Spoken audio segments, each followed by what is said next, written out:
So we are live. Good morning, committee. Good morning, Commissioner and Mr. Anderson. We are, and the members of the public.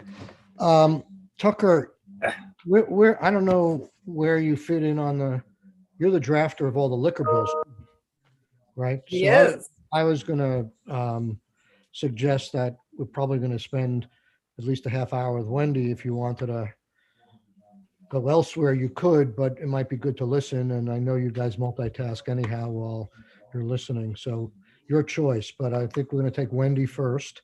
And we probably won't get to you till at least 9:30 on the sports betting report. Then after that, we'll have leftover witnesses from yesterday on housing. And then the goal is, if we have time, is to move towards a possible amendment to 210. We're not going to vote on anything today. There's just too much outstanding, but we can set the groundwork. I hope to vote early next week on that. So let's start. Commissioner, welcome. Congratulations. And we're, as Senator Balin said, we're happy to have you back in state Good government. morning. Thank you. I'm thrilled to be back. So why don't you tell us, I guess, what the governor's agenda is for this as a starting point, or if you want to give us some background on where the department is at this time, some updates, you can do that as well. And Absolutely. Mr. Chair, may I just ask, Awesome. Wendy, when you do it, if you could also sort of weave in how the merger is working, because this committee was pretty invested in the merger of liquor and lottery. And so while you're doing it, just if you're able to just let us know how give us an update on that. Absolutely. So why don't I start there? One of the priorities that the governor has given the department is the further integration of the divisions, Vermont Lottery and the Division of Liquor Control. So when he elevated me to commissioner in December, he appointed Andrew Collier as our new deputy commissioner. So much like other agencies and departments in state government, we have one commissioner and one deputy. You know, like most of them have one secretary, one deputy, and that it would be the intent of the governor moving forward, and not keeping the antiquated two different divisions with a commissioner and a deputy. So we are very focused on the further integration of the department. Actually, Deputy Commissioner Haskell, when she was at the department, she and I started a series of collaboration meetings with the managers that was facilitated by Justin Kenny. Kenny, yeah, you know the interim continuous improvement director, or whatever his title is, but he does a lot of work with agencies, help with change management and integration. So we have been working to identify shared work processes, shared systems with the directors and the managers of the department. We are working on a reorganization along operational function so that we will not have reporting lines along those divisions again. You know, it's really like understanding that whether it's licensing on the lottery side or licensing on the liquor side, while they may be a little bit different, those work processes are the same. And we are looking to find a space that at least the office-based staff of the department. So if you recall, we've got the office in the warehouse in Montpelier, and then we have for the liquor side, and then we have on the side our offices in warehouse there for the lottery tickets is in. So we've been working with BGS to identify a space that would be available for office-based staff. At least it would certainly help us function as one department if we were in the same building. It makes it a little challenging, right, when we're in two different buildings. So that's definitely a priority for us moving forward. As you know, we've talked a lot about the warehouse and whether or not we will have a new warehouse at some point. We started to have some conversations with BGS, but I think that's a much longer term prospect.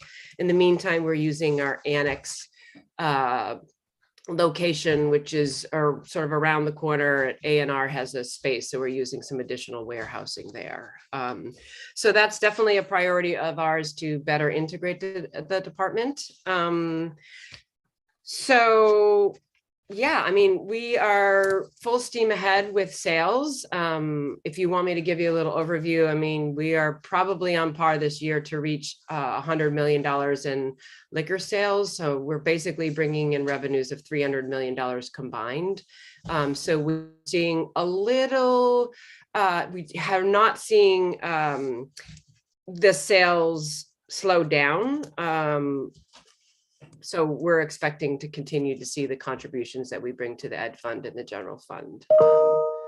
You know, that we can talk more about, you know, the products and the different products. Part of what we'll talk about when we get into the legislative agenda is sort of that mix of products and what's happening in the industry. And so we're constantly looking at the trends and making sure that we have space in the warehouse and that we're, you know, really keeping up with what people are interested in consuming.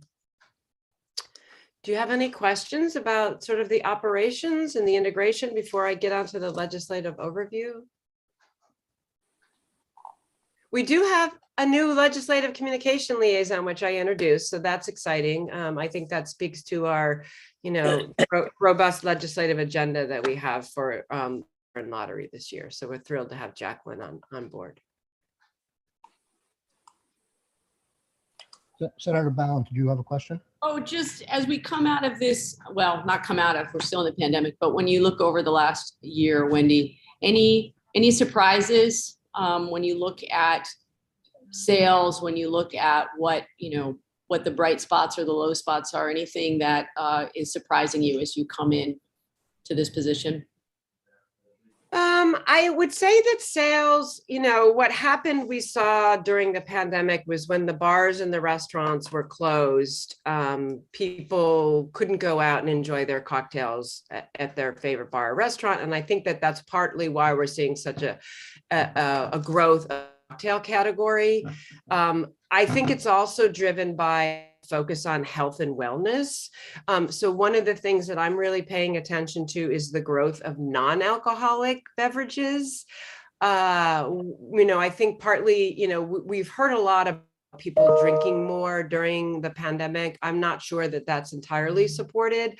We have also heard that people were sort of reevaluating their drinking habits, and maybe initially they were finding themselves drinking too much, but now they're focusing on health and wellness. So the non-alcoholic beverage category increased 33% last year. And I think that's a really interesting trend. And I think that speaks to some of the conversations we started to have in the spring about that low alcohol beverage category and whether that should be excluded from the DLC. And we'll talk more about that. But I'm really curious about this non-alcoholic beverage trend. I think it's a positive trend. I think it shows that consumers are really interested in taste in artisanal products and not necessarily having cocktails with high alcohol in them. It will be interesting to see how that affects the DLC, right? Because we won't be controlling those if they're non-alcoholic. I just read this morning that there is a startup company in New York, and it has 5 retail outlets that only sell non-alcoholic beverages, beer, spirits, and wine. So I think it's a really interesting trend to pay attention to. I mean, we were working through the pandemic. So a lot of the field staff we have, the warehouse, you know, so because we purchase and sell and distribute distilled spirits, we were still coming in, making sure that product got to the stores. And then, you know, same thing with the lottery tickets and the enforcement people. So the team has worked tremendously hard. We've done, as all of us have, we've done a lot of, I don't want to use the P word, pivot, but we've done a lot of being flexible and being creative. And so we were able to do that as well. So Senator Clarkson. Yeah, Wendy, just thinking of the growth of non-alcoholic and thinking about our conversation about low alcohol products, my sense is that you don't and I'm thinking about your warehouse space and how dire that situation is and the need for a new warehouse. You don't distribute low alcohol beverages, do you? And at what point in alcohol content do you take over the distribution? Because I think of all these other companies which are moving in on booze producers, that are producing all these low alcohol drinks. I mean, they're kind of mainstream drink companies, right? Most of them, or a lot of them. So you don't distribute that. And at what level do you start distributing? So right now, and this is what's interesting about that ready to drink cocktail category, low alcohol, right? So some of those products are malt based, like the hard seltzers are malt based. So they wouldn't be part of the DLC because we only control and sell spirits. And so spirits is anything that's, 23% ABV, but we do have a number of the spirits based cocktails, canned cocktails, we do sell and we do, distribute within the DLC. So when we start to look at that breakdown of RTDs, if we're looking at, like, we started in the spring with different ABVs. The discussion was maybe 16% or 14%. And I understand there's, some movement around maybe 12%. So I looked at some statistics that we have based on that, and 50% of our total cocktail category is that canned cocktails 12% or lower. We do have some that are 10%. So for us, it's right now it's spirits based. Right. Yeah, no, I no, it has to be, but there are a lot of them that are spirits based. But so you're having to make additional space for all that. Correct. And so that's putting additional pressure on that warehouse. I mean, this is part of the point I'm trying to make is that, yeah. Yes, you're absolutely correct. So if the RTDs, that canned cocktail, a low alcohol category, were to be removed from the DLC, then that would free up some space in the warehouse to do bulk buys and to create a backlog of inventory for some other products, and then potentially look to the growth of some other categories, like the premiumization of alcohol as a trend. So one of the things that would stay within the DLC in this proposal would be the larger containers of bottles, the bottles of the ready to drink that are more premium, some of the more premium brands. And what do you mean? I'm sorry, forgive me, but Okay. What is the acronym RTD stand for? Ready to drink. Oh, ready to drink. Yeah, sorry, it's ready to drink. It's okay. Yeah. As opposed to the low alcohol. Okay, got it. So ready to drink just means that it's a cocktail all contained in a can. You just pour it over ice and with a twist of orange or something, and then you have a cocktail. You don't have to take the Campari and the, vermouth and the bourbon to make your whatever.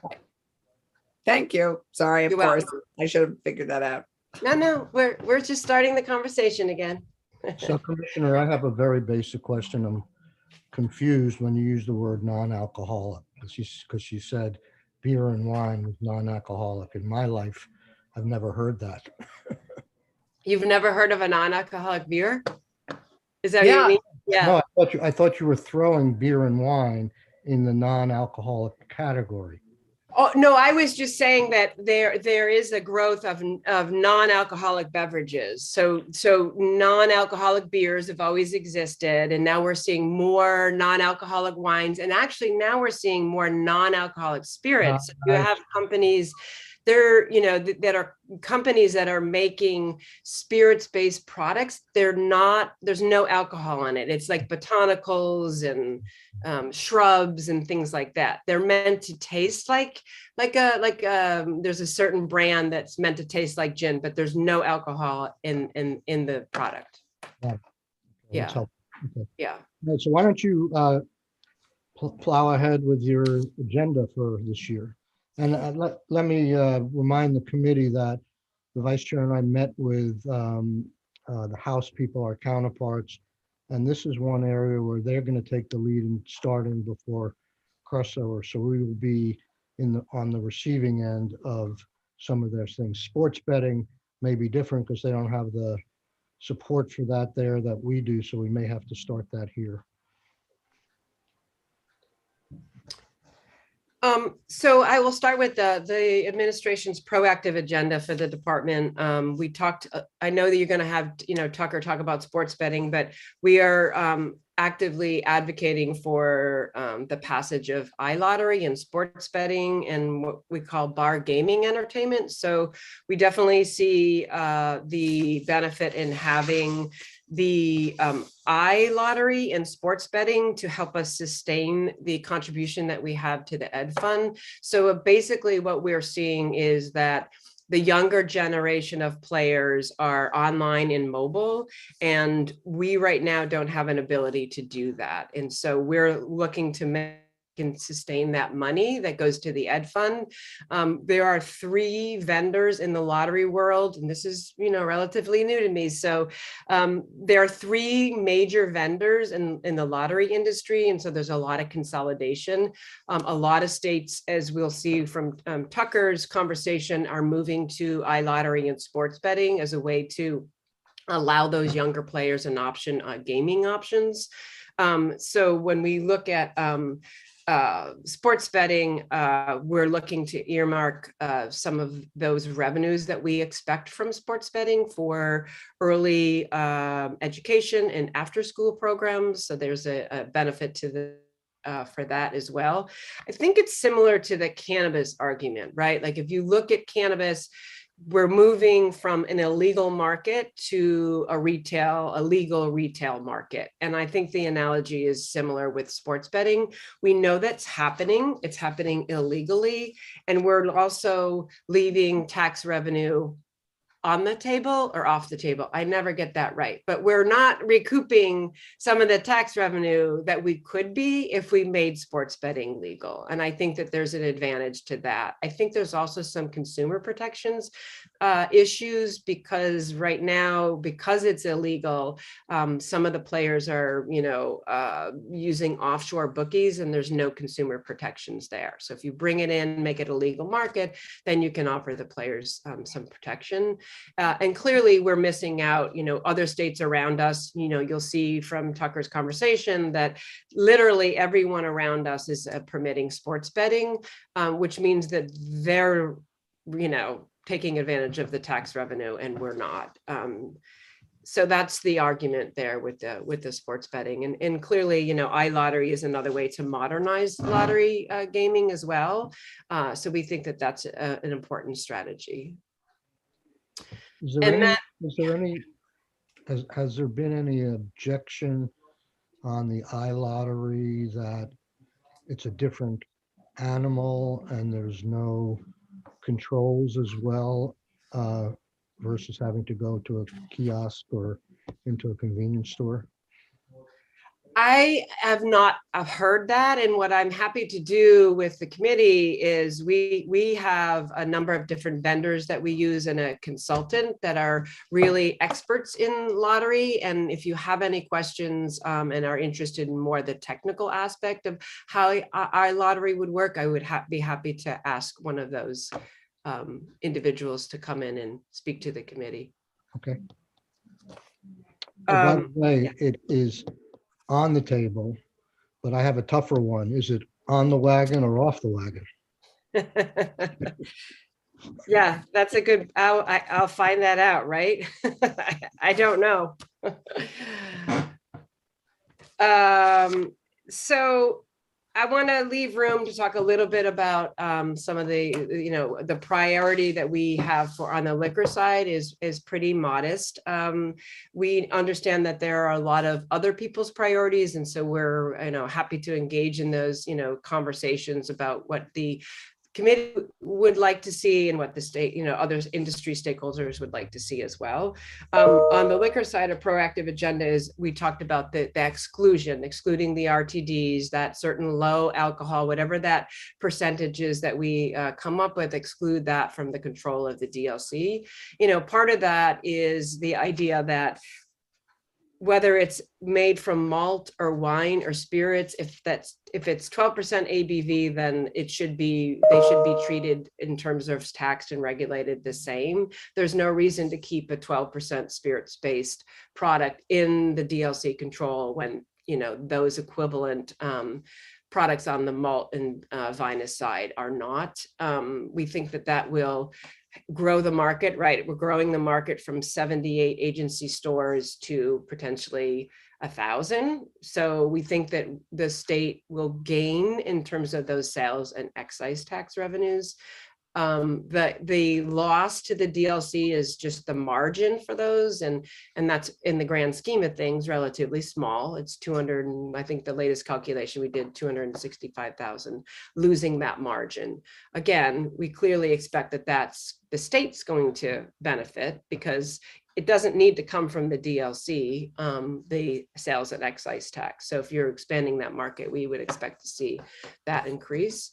The other exclusion that we think makes sense is fortified wines. Right now in statute, oddly enough, we define vermouths separately, but we don't need to, because they're just categorized as a fortified wine. Because these are items that are, you know, wine-based, and there's really no reason for them to be in the DLC. Some of the issues that we are hearing is that a lot of these are used, again, some of these are low alcohol. If you think about spirits, I mean, these are like between 16 and 23%. And again, with that trend towards health and wellness, people sometimes just want to share or a port, or they want a vermouth on ice. And what happens with them being in the DLC is there's not as many options as if they were to be distributed on the private sector. If you go into, you know, a wine store in New York, for example, you see a whole array of sherries and amaros and ports and vermouths that are used a lot in cocktail programs too. So we think it makes sense to exclude those from the DLC and have them be distributed in the private sector. And that, yes. So sorry, before you go, yes. before you go too much further, Wendy, do you have a point at which a percent of alcohol at which that you're sort of drawing a threshold for exclusion for across all these products? Is it 23%? Are you saying anything under 23% should be excluded? No, not necessarily. I'm saying that with the fortified wines right now, they're defined as between 16 and 23%. Right. But yes. For the ready to drink things that you're recommending an exclusion from, what percent would you recommend exclusion from? So we're happy to engage in that conversation depending on where people settle. So what I've been hearing, you know, is that 12%, right? I've been hearing a little bit about that 12%. And that was, I think, one of the percentages that came about in the spring session. So we're happy to engage in that conversation about where we settle with that, that ABV. But it would, for the most of the, you know, so when we look at that category, and I understand that packaging was part of that initial proposal, it was cans. Again, we want to make sure we're trying to align products. If you have, you know, seltzer, hard seltzers and wine coolers and things in a can, then it makes sense to take those canned products and move them out of the DLC. But I don't think most of the canned cocktail, or most of the ready to drink cocktail categories that are above 12% start to get into those larger bottles. We wouldn't necessarily be advocating for a large bottle of ready to drink Manhattan that's at 23% to sit alongside a hard seltzer in a grocery store. Thanks. Is that helpful? We're going to have a robust conversation, clearly. So any other questions on those, you know, that the idea of excluding the RTDs at whatever that ABV we arrive at, or the fortified wines? Oh, that's good. Good overview. Then the final would be the fourth class license, a little bit of modification to the fourth class license. So again, the fourth class license is for manufacturers only to have a permit that allows them to either have a tasting room or a farmer's market permit. So our farmer's market permits are part of that. Right now, we have a limit of 10. Not sure how we arrived at 10 so many moons ago, but that's the limit, is 10. And so some of the input that we were receiving from the distillers is that sort of an arbitrary number. And for them, particularly the smaller distillers that are, trying to be up and coming in Vermont, the way they reach their audience and have people exposed to their product is farmers markets, right? So they go to farmers markets. They don't have the sales reps at some of the international brands. So they, it's kind of grassroots in Vermont, right? You have your own little manufacturing facility with a tasting room, but you get out and about across the state by pulling a farmer's markets permit, and then you are able to sample your product and then sell the bottles, right? And so that helps them introduce their product to Vermonters and then tourists. We have, obviously, we have a lot of out-of-state tourists that come to Vermont, they sample the product, they like it, they bring it home, they introduce their friends to it. So we think that makes sense. There's no public safety implication of increasing the number of farmers markets. So we think that it makes sense to take that total and that fourth class license and increase it to 20, so that you're effectively allowing those manufacturers to have 10 additional farmers markets permits if they so choose. We're not advocating for expanding 10 to 20 and allowing the 20 to be tasting rooms, right? We think that we can keep the number of tasting rooms at 10, but give the manufacturers the ability to have those additional farmers markets to get out and about into the field. Why have any limit? Yeah. Well, we could talk about that. I mean, we can certainly have a conversation about that for sure. There are well, wait a second. When you say 10 for tasting rooms, does that mean that statewide we're only allowing distillers in the state of Vermont, only 10 of them can have tasting rooms? No, each manufacturer is only allowed to have up to 10 permits that allow them to have a tasting room or a farmer's market. So they can have a combination of 10 tasting rooms and farmers markets where they can retail their products right now. That's correct. It doesn't control at all the number of distillers who could access that 10 number. That's correct. Every single distiller in the state of Vermont manufacturer has access to the fourth class license. That's correct. Has any distiller approached you asking for more tasting rooms? I mean, I know Smuggler's Notch maybe has one on the mountain road and they have one at the distillery, but I can't imagine they have tasting rooms like retail outlets like Chipotle or something like that. Yeah, I mean, we have had some that are interested in having more tasting rooms as well. The thought was, if we allow the expansion of the farmers market permits, that allows some of the smaller manufacturers to be able to sell their products. They might not necessarily have the infrastructure or the capital to invest in another tasting room, but certainly we're open to that conversation. It's from our perspective and from the governor's perspective, it's a way to help Vermont businesses grow, right? We're helping them scale up. And because there's no negative public safety implication, it seems to make sense. And sort of an easy thing to do is to allow them to have more access to customers, basically, to introduce their product and sell their products. The one other change we're proposing on that fourth class license is, right now, of those 10 tasting rooms that the manufacturers can get, only one of them allows the manufacturer to have up to 5 other Vermont products. And we've had some manufacturers that are looking to expand. Like, why is it just one? Can I have a more of ability to offer, other people's products? And sort of like, it says, you go to, Cambridge, you go to Boyden Valley, and, it's a beautiful, serene, scenic journey and you're a tourist and you stop at this tasting place, and if they're only able to offer their own, they're looking for an ability to offer other people's products. So we think that makes sense to increase that from 1 to 2.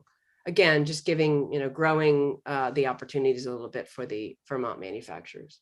And when you say other people's products, you mean other alcohol products, or you're talking about T-shirts? No, I'm sorry. Other manufacturers' products, alcoholic beverage products. So you might offer a cider or a wine or a beer or another spirit.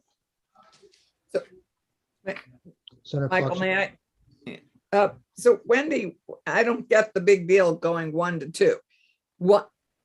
Only one manufacturer at the moment has the right to sell other people's products? No. So it's, if you're a manufacturer, you can pull a 4th class permit. Only Right. one of those 4th class locations permits you to sell other people's products. So you can have 10 of those tasting room permits where you are sampling your product and selling your own product. We've allowed 1 location where you can have up to 5. So example of Smuggler's Notch has a new distillery in Manchester, and they're able to, I don't know if that's their location that they have 5 other products, but then they can offer to consumers the ability to purchase up to 5 other manufacturer products. So they might have. So A you're beer. just allowing one other location for Correct. these manufacturers to, okay. Correct. The idea is we're just doubling that, just like on the farmers markets permit, we're like, okay, was 10, that's kind of arbitrary, and now we'll go to 20 to increase that. And the same thought process on the Right. locations. Got it. So then we just have some technical corrections or housekeeping. And would you like me to talk about that, or is that not really? No, I'd rather, if it's technical in nature, I'd rather wait Okay. until a bill comes over on that. Yeah. Okay, So that's what I have for the that's a committee. very clean, modest agenda. That's good. And so we will wait probably to see what we see from the House on that, unless committee members approach me and see a need to start something here on the Senate side. So unless there are other questions for the commissioner, we're going to move on to Tucker Anderson. We commissioned a sports betting commission. We asked for a sports betting report from Legislative Council. I think it was due a while ago, but Tucker, like everybody else in Legislative Council, run into heaps of work and asked for an extension, which both Tom Stevens and I don't know if anybody else said, yeah, sure. And I hear it's near completion, but certainly this morning we can get a really good overview of where that's at. And as I said before, what I'm hearing from the House side is, while not agreeing to something in this area, they're certainly this year, I think, willing to listen. And but if something's going to start, it's going to have to start with the 5 of us. So, Tucker, the floor is yours. Good morning, everyone. Tucker Anderson, Office of Legislative Counsel. Nice to see you all again for another session. Yes, the sports betting study is nearly complete. The research has been complete for quite a long time. And to credit our partners in the study, the Joint Fiscal Office, definitely have to give kudos and a shout out to Graham Campbell, who was able to finish up all of his work very early and on time. So incredible work ethic in JFO. The integrated study is going to be circulated to stakeholders so that they can provide their input, as we are required to do by the act that you all passed. And the finalized edited study will be sent to the General Assembly shortly thereafter. To give you some context for what is within the study, there are 31 jurisdictions and the District of Columbia that have adopted some form of regulated sports betting market. Not all of them are statewide. There is a complex interaction with federal regulatory structures related to tribal gaming compacts. And within each state, there are discrete differences in how these statutory and regulatory frameworks are both constructed and applied. And perhaps most importantly, to understanding some of the decisions that I'll tee up today that you will all be making if you move forward with this, the revenue implications of each decision are very different. To start, I will say something that is very unhelpful for your work in this subject area, which is that unlike many other states, Vermont is wide open. There are not going to be very many limiting factors that you will have to narrow down your options for this particular state. And to give you some background as to why that is the case, there are two overlapping federal schemes, one which has been overruled and that you have heard about in the past, which is the Professional and Amateur Sports Protection Act, which is no longer enforced. And then there is the Indian Gaming Regulatory Act. And I wanted to briefly touch upon these two federal statutory structures so that you understand as you move into the very in-depth statutory analysis in those 31 states and Washington, D.C., you can understand why those states made very specific choices about their structures and how that will not come into play in Vermont, but may inform some of your policy choices. For background, the Indian Gaming Regulatory Act, the IGRA, governs gaming on Native American lands, and it is organized specifically for Class 3 gaming. And that is not a helpful category because it's all gaming that is not Class 1 or Class 2 gaming, is organized through state tribal compacts that are approved by the federal government. A plurality of the states that you will see covered in the sports betting study have state tribal compacts. And the reason that is important background for your understanding of what is happening currently in the United States with regulatory frameworks around sports betting is that when those states were passing their statutes and establishing their markets, they had to take those compacts into consideration. They had to leave room in those markets for tribal gaming that had already been established under the IGRA. They could not, in some instances, invade that space. And they had to take into consideration that those tribal entities would be effectively licensed and regulated participants in the market. It also implicated revenue decisions, tax decisions later on, because the tax share that is enjoyed by the state could not invade, in some instances, the equal access to the regulated market for those tribal governments. Another reason this is important is because one of our neighbors, New Hampshire, when they developed their statutory framework, and you'll see this reflected in the 2019-2020 proposal from the Department of Liquor and Lottery here, and in Senator Sirotkin's bill that was introduced last session, borrowed the Class 1, Class 2, and Class 3, I believe it was relabeled Tier 1, 2, and 3, gaming structure directly from the IGRA. So as you move forward, that's going to be an important basis for understanding not just how certain states moved forward with their markets, but also how one of our near and dear neighbors decided to structure their regulatory scheme. Tucker, I have just a couple of quick questions. I always like to get to the bottom line quickly. Can you give us a range of what JFO is predicting in terms of revenue? I know the answer is going to be it depends, but is there a range? Are we talking hundreds of thousands, millions, tens of millions in the out years, or?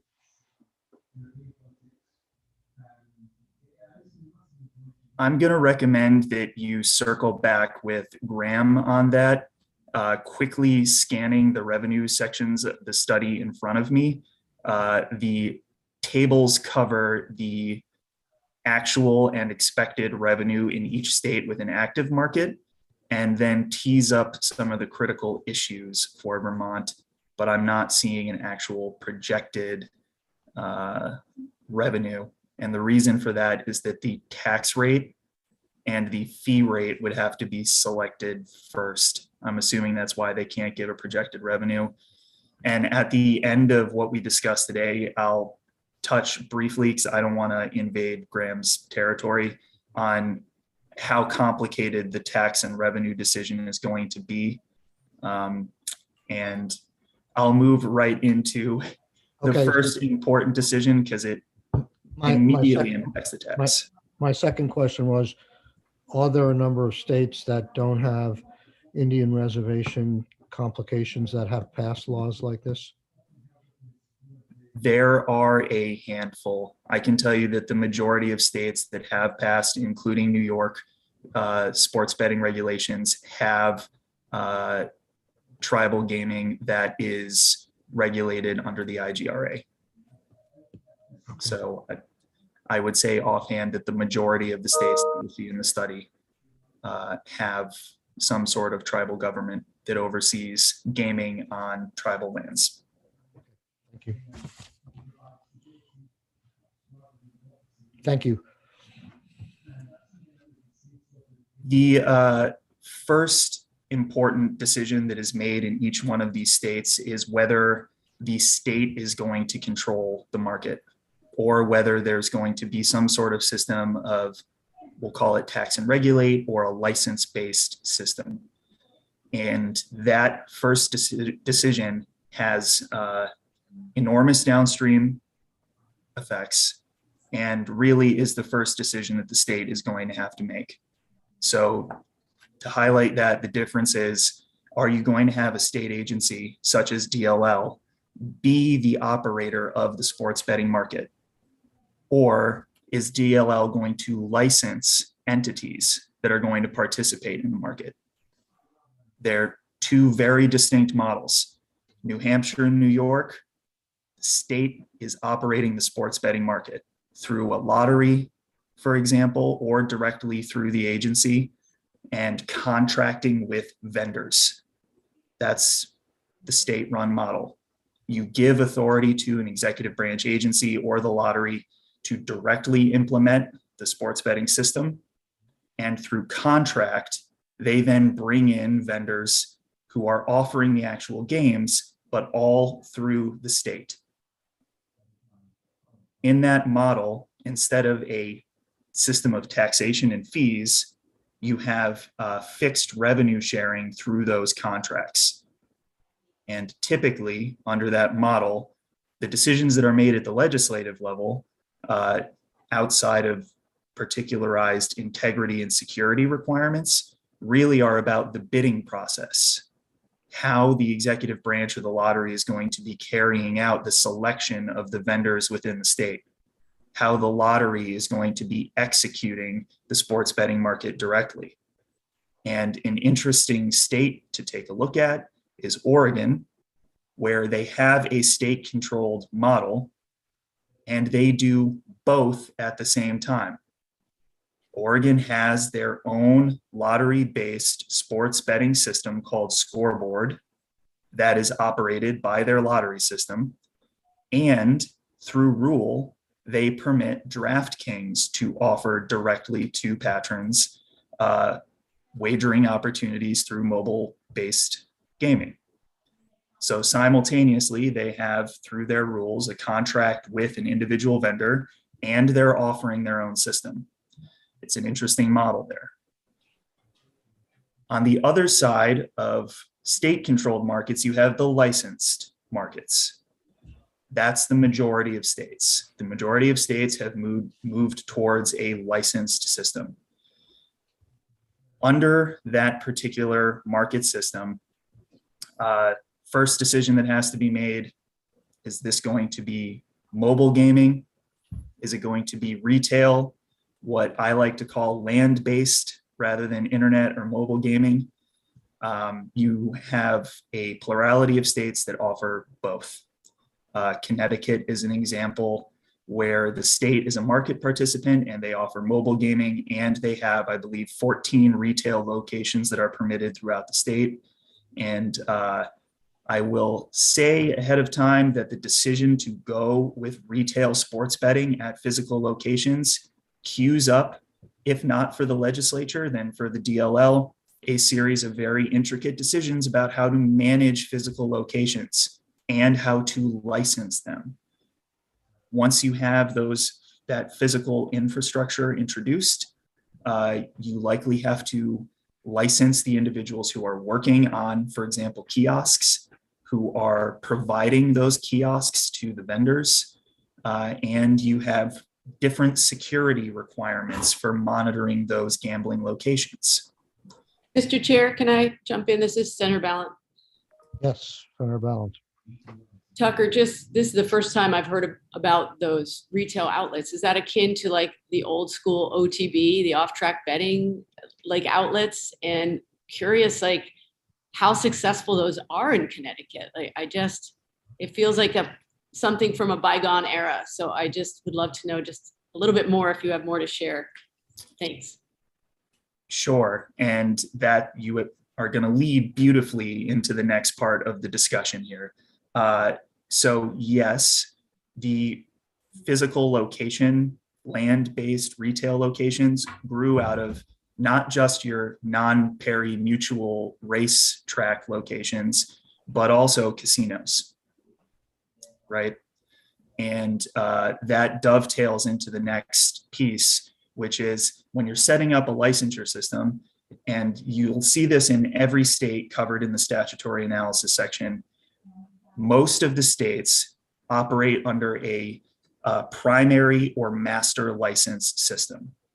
So effectively what they've done is they've taken resources that they already have in their states. That could be casinos. In Arkansas, that is racetracks. And in Arizona, which is wholly unique and very interesting, what they have done with their primary license is they issue them to professional owners of professional sports organizations in Arizona, PGA Tour golf courses, and the owners of race courses or racing organizations. So essentially they've said Arizona has, 3 professional sports organizations. They have PGA Tour locations, and they've said these are going to be the primary licensees. The state has a relationship with them. And that's the crux of that primary decision in a lot of those states. Who does the state have a regulatory relationship with?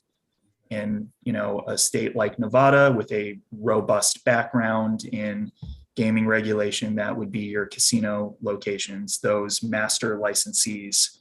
And the entire licensing system is built under those primary licenses because the state knows they already have the structures in place for things like reporting and security and monitoring and systems integrity. And I'll touch on each of those in a minute, but all of those components are already built into that regulated entity. So they can just add sports betting as a component of what's already happening in the state. Thanks, Tucker. Really appreciate that.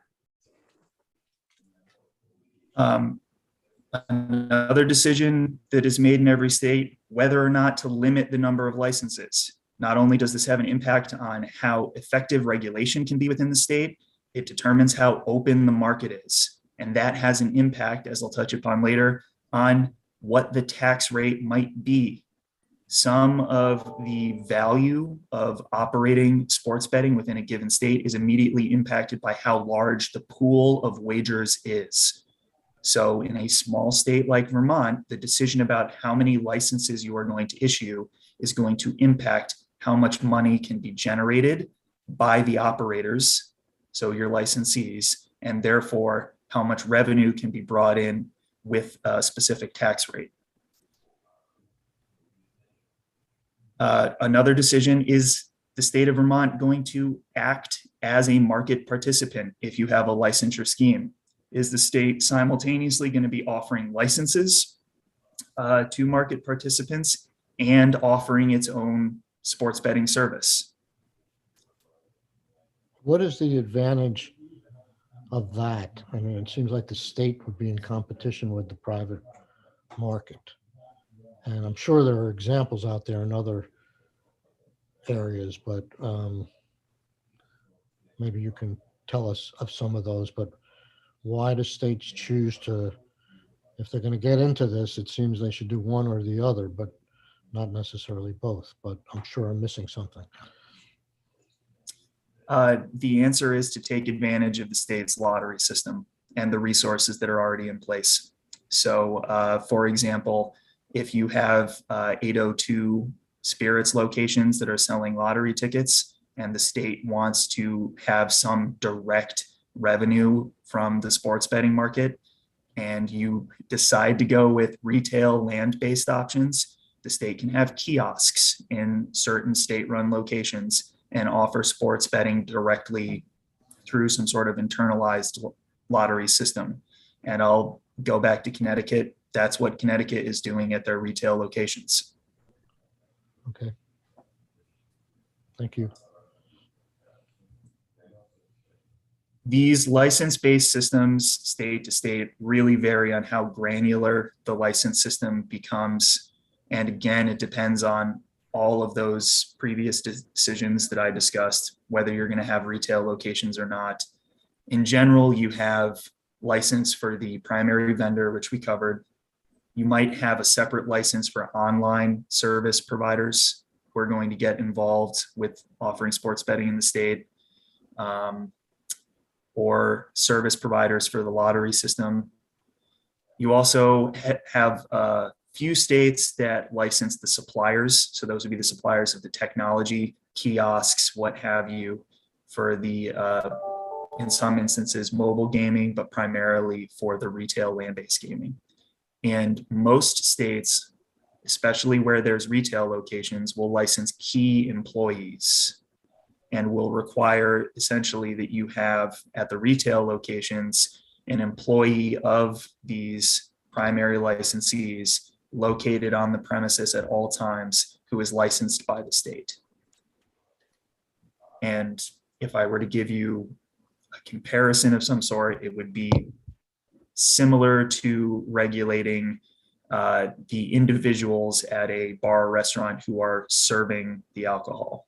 You would have a key employee who is there present for the sports betting. May I just ask a clarifying question? Senator Clarkson. Thanks. Tucker, I know this, you've been using the word mobile gaming, mobile betting. By that, do you mean electronic or do you mean, yes. Okay. Is that right? Yes. So, because their mobile could also be gaming at farmers markets. Okay, you could take your little kiosk and go to a farmer's market. That's mobile. So, I'm unclear about how big this universe could possibly be. Right. Okay. You just mean electronic. Yes. And specifically, the market is biggest for mobile phones. Oh, mobile phones. That's where okay. Not Yes. on your. Right. So that is a fantastic note, because now I'll make sure that that is all cleaned up in the statutory analysis section of the study and that there will be no confusion.